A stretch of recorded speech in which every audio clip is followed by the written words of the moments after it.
Listen close, my friends, for a campfire song of the gospel story. From garden to city, picture the sound of fire crackling, the low desert wind whispering through unseen rocks. The night grows cool and the fire burns warm. Let's trace the great story, not a tale of dry ink and dusty pages, but a story that runs like a river from the first dawn to the last sunset, from the garden's breath to the city's gates. It begins in a garden. In the beginning, the Eternal One bent low over the new earth and shaped a man from the dust. Warm soil, still damp with morning dew, like a potter with clay. He pressed the ridges of his own fingers into that earthen form.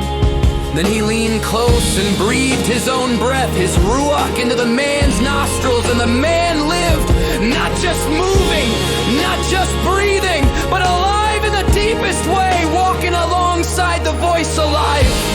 The woman was not made from the man's head to rule over him, nor from his feet to be trampled by him, but from the place under his arm, close to his heart, his counterpart in the dance of life.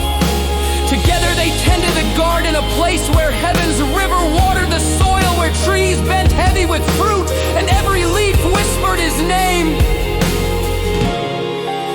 But then came the twisting one, sly as a viper in dry grass. He questioned the voice's goodness, planting seeds of doubt.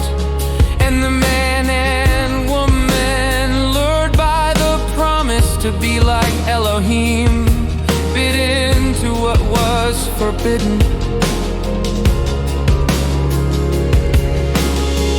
The fracture was instant, not just between them and the voice, but between man and woman, man and ground, man and himself. They covered their skin with fig leaves, but no leaf could cover the shame.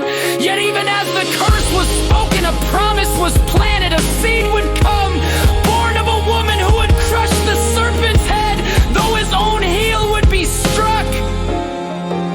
The story could have ended there, but it didn't.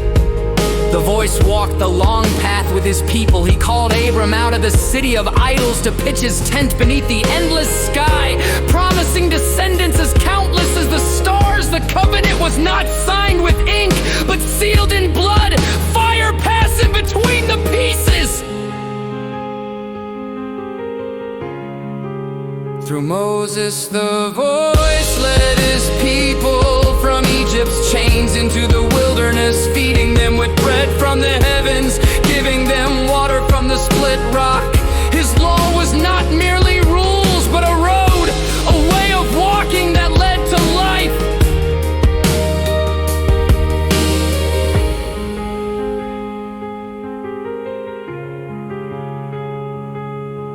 Through David, the shepherd king, the promise sharpened.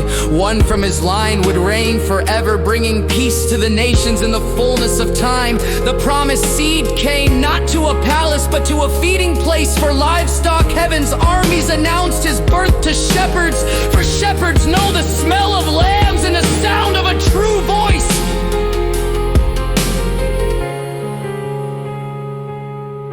He grew, not in the pride of earthly rulers, but in wisdom and favor with Yahweh and man. He healed the broken, touched the untouchable, and told stories where seeds and soil, nets and fish, lamps and oil whispered the kingdom's secrets. He was the living Torah, the path itself, walking among us in flesh. But the serpent's venom still struck. Crowds turned rulers, conspired soldiers, drove nails through his hands and feet, lifting him up like the bronze serpent in the wilderness. Darkness covered the land, the lamb's blood stained the wood, sealing the covenant in crimson. On the third day, the stone rolled back like a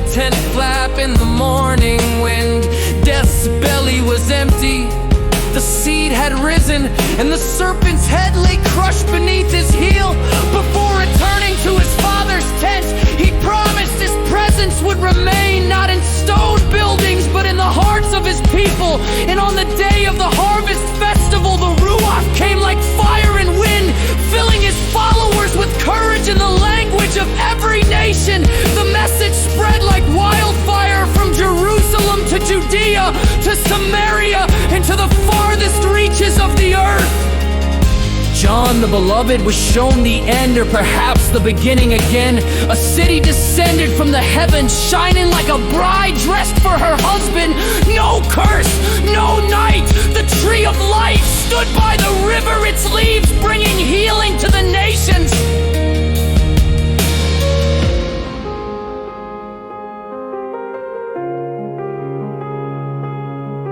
And the voice that once walked in the cool of the garden now dwelt with his people forever. The gates of that city, always open, for the story that began in a garden ends, or begins again in a garden city where the Lamb is the light and the river runs clear as crystal.